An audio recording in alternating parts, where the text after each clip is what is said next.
এই গরমে ঠান্ডা ঠান্ডা আইসক্রিম খেতে আমার মনে হয় সবারই ভালো লাগে। আর সেটা যদি আবার মালাই কুলফি হয় তাহলে তো আর কোনো কথাই হবে না। আসসালামু আলাইকুম, কেমন আছো তোমরা সবাই? নতুন একটি রেসিপিতে তোমাদের সবাইকে স্বাগত জানাই।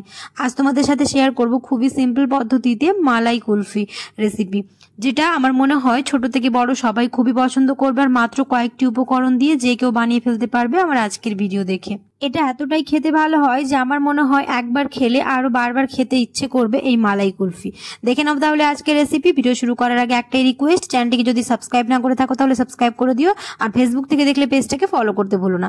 তো মালাই কুলফি বানানোর জন্য আমি এখানে লিকুইড দুধ নিয়েছি 2 কাপ, মানে পরিমাণ ½ লিটার। তোমরা চাইলে এখানে গুঁড়ো দুধেরও করে নিতে পারো। এবারে আমি এখানে দুধটাকে জাল দিয়ে নেব। আর এইদিকে আমি একটা মিক্সিং জারের মধ্যে নিয়ে নিব হচ্ছে কয়েকটা কাজু, কয়েকটা কাঠবাদাম আর এলাচের যে বীজটা হয় সেটা নিয়েছি, পুরো এলাচ নিয়ে নিই। আর দিয়ে দিলাম হচ্ছে 1 চা চামচ কর্নফ্লাওয়ার, 2 চা চামচ গুঁড়ো দুধ দিয়ে এটাকে খুব ভালো করে ব্লেন্ড করে নিব। এইদিকে আমার দুধটা ফুটে এসছে। এবার এখানে দিয়ে দিব হচ্ছে স্যাফরন দিলে কালারটা খুব ভালো আসে। দিয়ে আবার খুব ভালো করে মিশিয়ে নিয়ে প্রায় 3 থেকে 4 মিনিট আমি এটাকে ঘন করে নেব জাল দিয়ে। এখানে আমি এটাকে ব্লেন্ড করে নিয়েছি। এটা আমাদের গুঁড়োটা একদম রেডি হয়ে গেছে।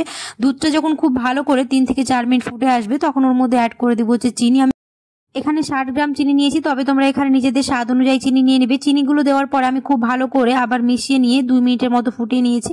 এবার এর মধ্যে অ্যাড করবো পাউডারটা মিক্সিতে ব্লেন্ড করে রেখেছি, সেটা আবার মিক্স করে দিলাম। মিক্স করে দেওয়ার পরে খুব ভালো করে মিশিয়ে নিয়ে আর 2 থেকে 3 মিনিট ফুটিয়ে নিলে আমাদের আইসক্রিমের ব্যাটারটা একদম রেডি হয়ে যাবে।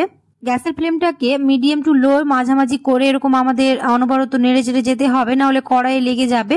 দিয়ে খুব ভালো করে মিশিয়ে নিয়ে প্রায় 3 থেকে 4 মিনিট আমি এরকম করে মিশিয়ে নেব। 3 থেকে 4 মিনিট খুব ভালো করে মিশিয়ে নিলে একটুখানি ঘন হয়ে আসবে। দিয়ে এবার আমি গ্যাসটাকে বন্ধ করে দেবো। আমাদের ব্যাটারটা একদম রেডি হয়ে গেছে, দেখতেই পাচ্ছ। এবার আমি গ্যাসটা বন্ধ করে দেবো। আর এরকম ঘন হয়ে এসছে, ভয় পাওয়ার কিছু নেই। এটাকে আমরা ঠান্ডা হতে দেবো। ঠান্ডা যখন হয়ে যাবে তখন আমি এটাকে আবার ব্লেন্ড করে নেব। তো এখানে আমার ঠান্ডা করতে দিয়েছিলাম, ঠান্ডা হয়ে গেছে। ওই মিক্সিং জারের মধ্যে দিয়ে খুব ভালো করে ব্লেন্ড করে নেব। এখানে আমাদের আইসক্রিমের ব্যাটারটা একদম রেডি হয়ে গেছে। এবার আমি এখানে আইসক্রিম মোল্ড নিয়েছি। তোমরা চাইলে এখানে কাগজের যে চা খাওয়ার কাপগুলো হয় সেগুলোতেও জমাতে পারো, তবে আমার কাছে এটা ছিল তো আমি এটাতে জমিয়ে নিয়েছি। আমার মনে হয় এই মালাই কুলফি বানানো খুবই সহজ, আর মাত্র কয়েকটি উপকরণ দিয়ে আর অল্প সময়ের মধ্যে বানিয়ে ফেলতে পারবে।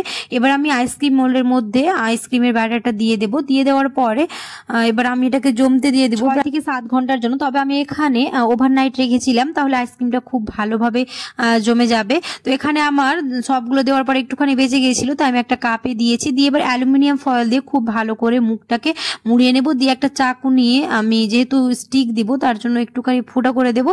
দিয়ে আইসক্রিমে যে স্টিকগুলো হয় সেগুলো দিয়ে দেবো। তবে আমার কাছে এই আইসক্রিম মোল্ডের যে স্টিকটা হয় সেটাও ছিল, তবে আমি ওটা দিইনি। আমি এরকম আইসক্রিমের স্টিক দিয়েছি। দিয়ে এটাকে খুব ভালো করে এবার আমি জমতে দিয়ে দেবো। প্রায় ওই 7 থেকে 8 ঘন্টার জন্য দিতে পারো। আমার হাতে সময় ছিল তো আমি এটাকে ওভারনাইট রেখেছি। দিয়ে আমি এবার বের করেছি। আর দেখতে পাচ্ছ কি সুন্দরভাবে আমাদের আইসক্রিমটা জমে গেছে। এবার হালকা একটু জলে ডুবিয়ে রেখেছিলাম আমি, যাতে এটা খুব ভালো করে বেরিয়ে যায়। আর দেখতেই পাচ্ছ কত সহজে বেরিয়ে আসছে। তো এরকম করে একবার মালাই কুলফি বানিয়ে দেখবে, ছোট থেকে বড় সবাই খুবই পছন্দ করবে। আর বাজারে কিনে আইসক্রিম খেতে চাইবে না, এটা এতটাই সুস্বাদু হয় আর বানানোটাও খুবই সহজ। আশা করছি আমার আজকের রেসিপি বুঝতে তোমাদের কোনো অসুবিধা হয়নি। আর আজকের রেসিপি তোমাদের ভালো লেগেছে। যদি ভালো লেগে থাকে তাহলে অবশ্যই একটা লাইক করে দিও আর কমেন্টে জানাতে ভুলো না কেমন হয়েছে। দেখা হবে পরের একটা রেসিপিতে। সবাই খুব ভালো থাকবে, সুস্থ থাকবে, সাবধানে থাকবে। আল্লাহ হাফেজ।